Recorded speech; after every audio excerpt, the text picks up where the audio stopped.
Proclamação do Evangelho de Jesus Cristo segundo João. Glória a vós, Senhor. Ao anoitecer daquele dia, o primeiro da semana, estando fechadas por medo dos judeus as portas do lugar onde os discípulos se encontravam, Jesus entrou e, pondo-se no meio deles, disse: a paz esteja convosco. Depois destas palavras, mostrou-lhes as mãos e o lado. Então os discípulos se alegraram por verem o Senhor. Novamente Jesus disse: a paz esteja convosco. Como o Pai me enviou, também eu vos envio. E depois de ter dito isto, soprou sobre eles e disse: recebei o Espírito Santo. A quem perdoardes os pecados, eles lhes serão perdoados. A quem os não perdoardes, eles lhes serão retidos. Tomé, chamado Dídimo, que era um dos 12, não estava com eles quando Jesus veio. Os outros discípulos contaram-lhe depois: vimos o Senhor. Mas Tomé disse-lhes: se eu não vir a marca dos pregos em suas mãos, se eu não puser o dedo nas marcas dos pregos, e não puser a mão no seu lado, eu não acreditarei. 8 dias depois, encontravam-se os discípulos novamente reunidos em casa, e Tomé estava com eles. Estando fechadas as portas, Jesus entrou, pôs-se no meio deles e disse: a paz esteja convosco. E depois disse a Tomé: põe o teu dedo aqui e olha as minhas mãos. Estende a tua mão e coloca-a no meu lado. E não sejas incrédulo, mas fiel. Tomé respondeu: meu Senhor e meu Deus. Jesus lhe disse: acreditaste porque me viste? Bem-aventurados os que creram sem terem visto. Jesus realizou muitos outros sinais diante dos discípulos que não estão escritos neste livro, mas estes foram escritos para que acrediteis que Jesus é o Cristo, o Filho de Deus, e para que, crendo, tenhais a vida em seu nome. Palavra da salvação. Glória a vós, Senhor. Podemos estar assentados por um momento. Queridos irmãos e irmãs, estamos celebrando esse segundo domingo da Páscoa e também o conhecido chamado Domingo da Misericórdia. Esta foi uma revelação que teve a santa, uma polonesa, e ela, portanto, revelou que a igreja deveria ser promotora da misericórdia de Deus. Santa Faustina, não é? E por isso o Papa então instituiu esse dia para que nós reconheçamos a imensa misericórdia de Deus. Deus não nos trata segundo as nossas faltas, mas Ele nos ama com misericórdia. Por isso também nós devemos usar da misericórdia, assim como Deus é misericordioso conosco. Sede misericordiosos uns com os outros, assim como o Pai é misericordioso, né? E depois as leituras próprias desse dia e sobretudo desse tempo pascal, para nós é um tempo de darmos testemunhos da ressurreição de nosso Senhor Jesus Cristo. Agora, para darmos o testemunho da ressurreição, nós precisamos acreditar, precisamos ter fé. Se nós não tivermos fé, nós não vamos dar testemunho nenhum. E se dermos algum testemunho, ele não será consequente, não será transformador, porque estaremos falando da ressurreição, mas não vivendo a ressurreição. Então, por isso, é um dado de fé acreditar na ressurreição de nosso Senhor Jesus Cristo. É a centralidade da nossa fé. O que nós estamos fazendo aqui? Celebrando, o quê? A memória da paixão, morte e ressurreição do Senhor. Se nós não tivermos fé, nada acontece. Então a fé é o elemento fundamental na nossa vida, em todos os sentidos. Então por isso hoje vemos na primeira leitura também a fé dos discípulos. Fé esta que num primeiro momento ela foi esfriada, ela foi diminuída e quase que até mesmo duvidada, quando da paixão morte os discípulos fogem e vão se refugiar em Emaús, por medo dos judeus. Mas depois que eles fazem a experiência do ressuscitado, então eles recobram a fé. E agora eles dão testemunho desta fé. Vemos nesses dias que Pedro realizou muitos sinais em nome de Jesus, e dando testemunho, quando interrogado pelas autoridades, em nome de quem você dá testemunho?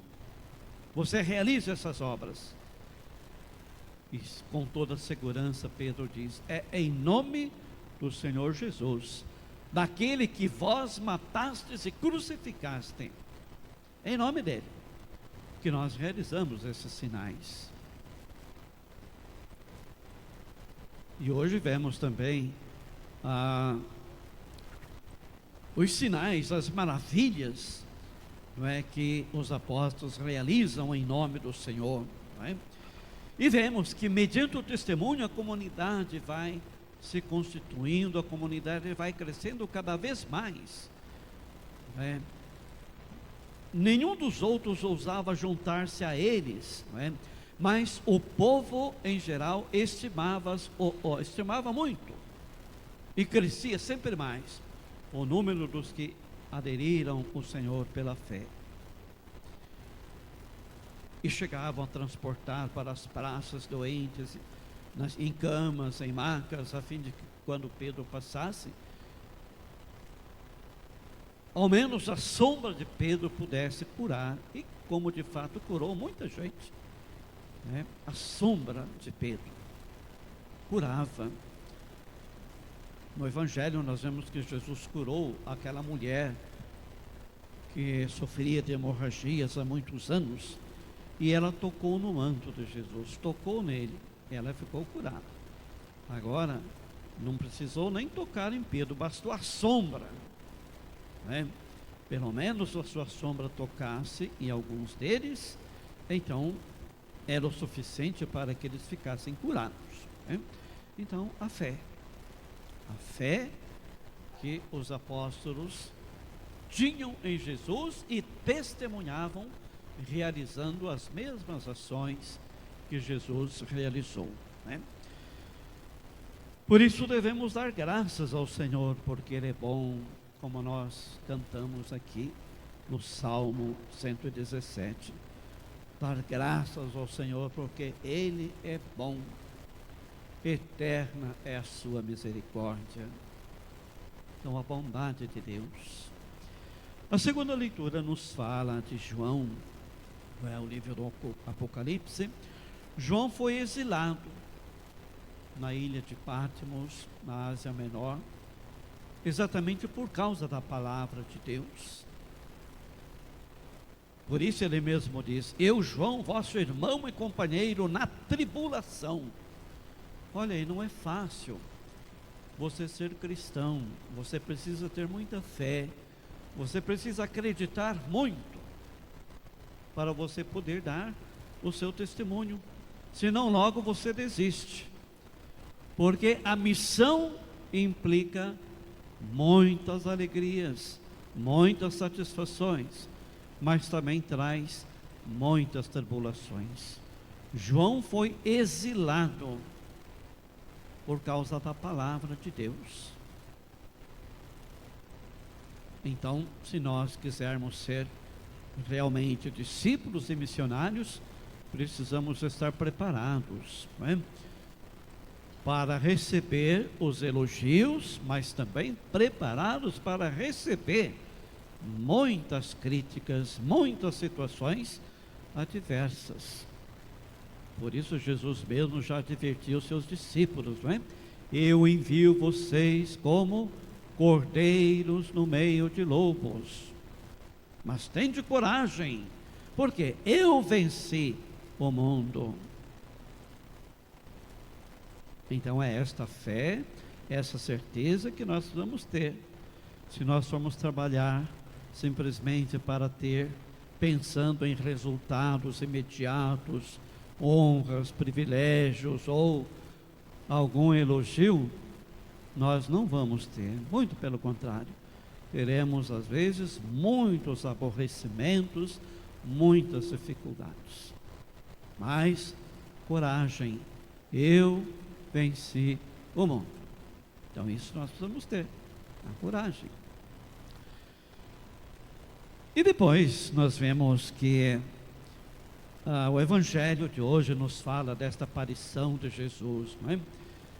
Ao anoitecer daquele primeiro dia da semana, era um dia de domingo, primeiro dia, o domingo, não é? Os discípulos estavam reunidos, não é? Trancados, não é? As portas fechadas por medo dos judeus, não é? E Jesus entrou. Veja que para o ressuscitado não há barreiras, mesmo estando fechadas as portas, ele entra. As portas fechadas não constituem barreiras, ele transpõe as portas fechadas e se coloca no meio. Se colocou no meio deles. De agora em diante, o Cristo ressuscitado, simbolizado ali no círio pascal aceso, é o Cristo. Ele é o centro. Ele está aqui no lugar do destaque, né? Mas se pudéssemos ele aí no meio da igreja, estaria muito bem, né? Porque é o Cristo o centro da igreja. O Cristo é o centro da nossa vida, é o centro da nossa espiritualidade. Não é o Papa, não é o Bispo, não é o Padre, mas é Cristo. Ele é o centro. Se nós não o considerarmos como centro da nossa vida e da igreja, nós estamos perdidos, estamos desorientados. Ele é o centro, nada mais. E Jesus deseja a paz esteja convosco. Olha aí, a paz. A paz nos devolve a alegria, a tranquilidade, a paz nos anima, a paz faz com que nós superemos o medo. Quanta gente hoje não tem a paz porque vive atormentados, não é? Diante destas situações do mundo, desemprego, doenças, dificuldades, aqui e acolá, pessoas que não têm a paz. E é claro, não tendo a paz, nós vamos ter medo. Né? Então Jesus deseja a paz esteja com vocês. Esta paz que é fruto da oração, é fruto do nosso sentido de pertença à vida da igreja. Olha aí, hoje nós estamos acolhendo essas crianças que serão batizadas daqui a pouco. Né? Então, sentir-se com a igreja, membros desta igreja, né? Eu faço parte, eu sou membro desta igreja. Então, isso é muito importante para nós. E Jesus, então, envia o Espírito Santo, né? Os discípulos como discípulos e missionários, assim como envia cada um de nós. Soprou sobre eles e disse: recebei o Espírito Santo. Nós recebemos o Espírito Santo. também pelos sacramentos, pelo batismo, pela Eucaristia e por todos os sacramentos. Recebemos a força e a ação do Espírito Santo. É Ele que nos impulsiona. Por isso Jesus soprou sobre eles e disse: recebei o Espírito Santo. É o Pentecostes acontecendo. Na perspectiva dos evangelhos sinóticos, o Pentecostes vai acontecer somente 50 dias após a ressurreição. Mas para João, a ressurreição acontece exatamente no mesmo dia da ressurreição. No mesmo dia acontece o Pentecostes, porque Jesus enviou o Espírito Santo. Então, para João, o Espírito Santo, o Pentecostes, já aconteceu, não é, na vida dos discípulos e na vida de cada um de nós, evidentemente, não é?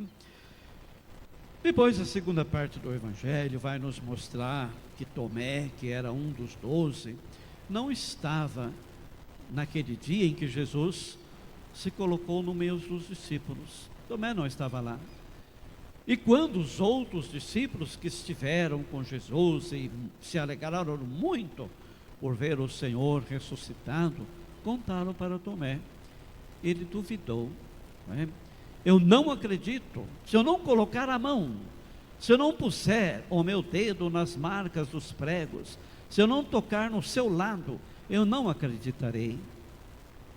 Olha aí, às vezes a nossa fé é um pouco isso, não é? Nós queremos ver para crer.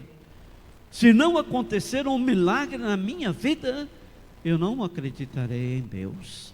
Se Deus não realizar em minha vida aquilo que eu quero, aquilo que eu tanto peço, eu não acredito em Deus. Olha aí, a fé é lançar-se nos braços de Deus, não é?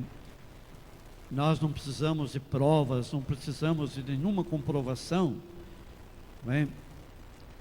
Mas a fé nos leva a possuir aquilo que nós desejamos. E por isso Tomé desejou tocar, desejou ver. Eu não acredito se eu não pôr a mão.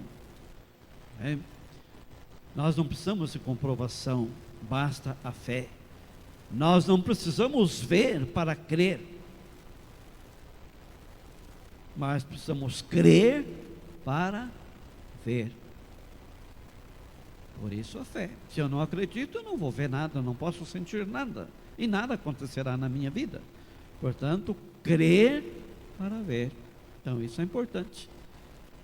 Então veja a importância da vida da comunidade. A comunidade é o lugar da presença do Cristo ressuscitado. É o lugar da presença. Quando você não vem à missa, você não tem uma participação regular na vida da igreja, você está sendo como Tomé. Aí você quer que Deus apresente para você os sinais. E muitas vezes Ele não vai apresentar sinais nenhum, porque você quer fazer uma imagem de Deus igual à sua imagem, ou transformar a imagem de Deus à sua imagem.